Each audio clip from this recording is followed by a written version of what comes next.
नमस्कार दोस्तों। आज हम जैव अणु के बारे में कुछ और बातें पढ़ेंगे। इस वीडियो में हम पढ़ेंगे शरीर अवयवों की गतिक अवस्था, जीव का उपापचय आधार और बंधों की प्रकृति के बारे में। शरीर अवयवों की गतिक अवस्था। अध्ययनों से एक जो प्रमुख जानकारी प्राप्त हुई है, उसके अनुसार जैव अणुओं में हेरफेर होता रहता है। इससे तात्पर्य ये है कि ये लगातार दूसरे नए जैव अणुओं में परिवर्तित होते रहते हैं और दूसरे जैव अणुओं से मिलकर बनते रहते हैं।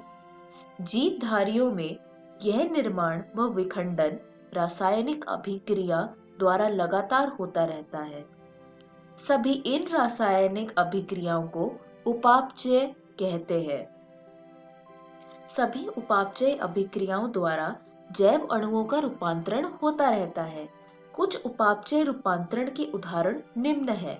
अमीनो अम्ल से कार्बन डाइऑक्साइड के निकलने के बाद अमीनो अम्ल का अमीन में बदलना, न्यूक्लियोटाइड सार से अमीनो समूह का अलग होना, डाइसैकेराइड में ग्लाइकोसिडिक बांध का जल उपघटन।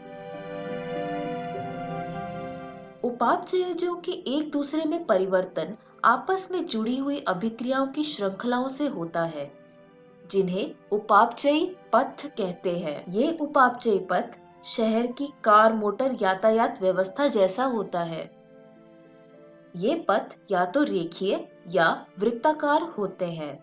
ये पथ एक दूसरे से आड़े तिरछे यातायात के संगम जैसे दिखाई पड़ते हैं।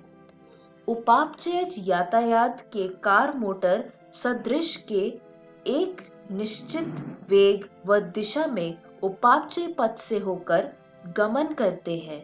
ये उपापचय बहाव शरीर के घटकों की गतिक अवस्था कहलाता है।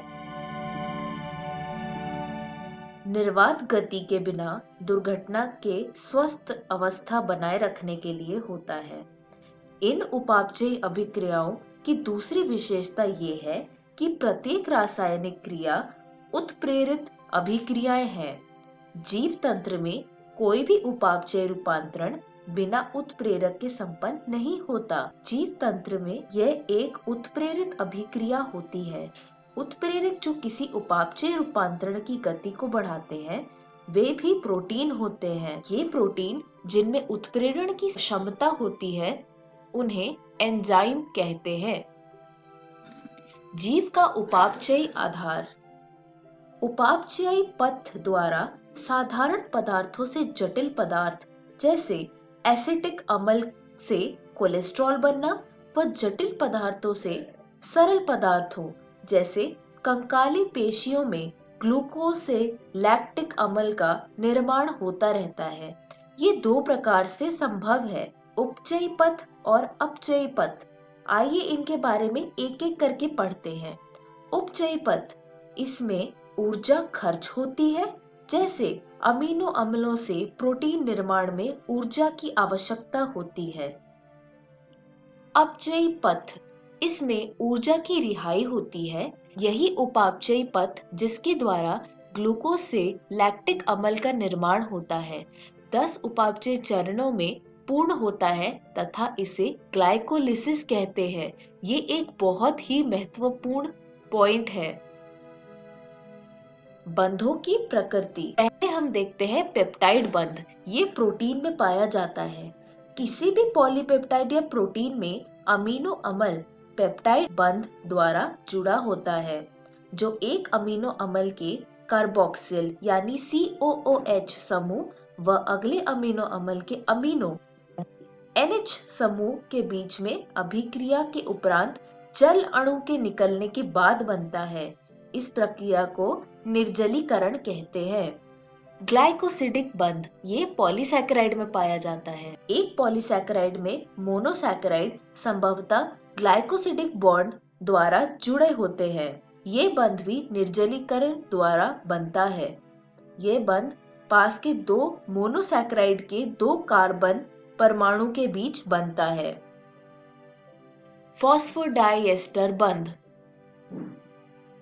ये न्यूक्लिक अम्ल में पाया जाता है।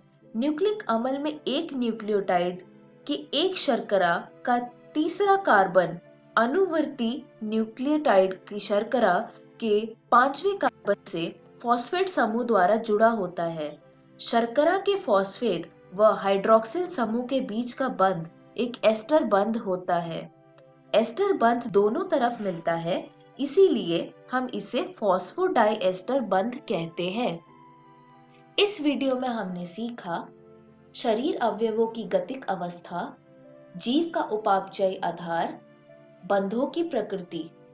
अगली वीडियो में हम पढ़ेंगे एंजाइम, एंजाइम क्रिया की प्रकृति, एंजाइम का वर्गीकरण और सहकारक। धन्यवाद।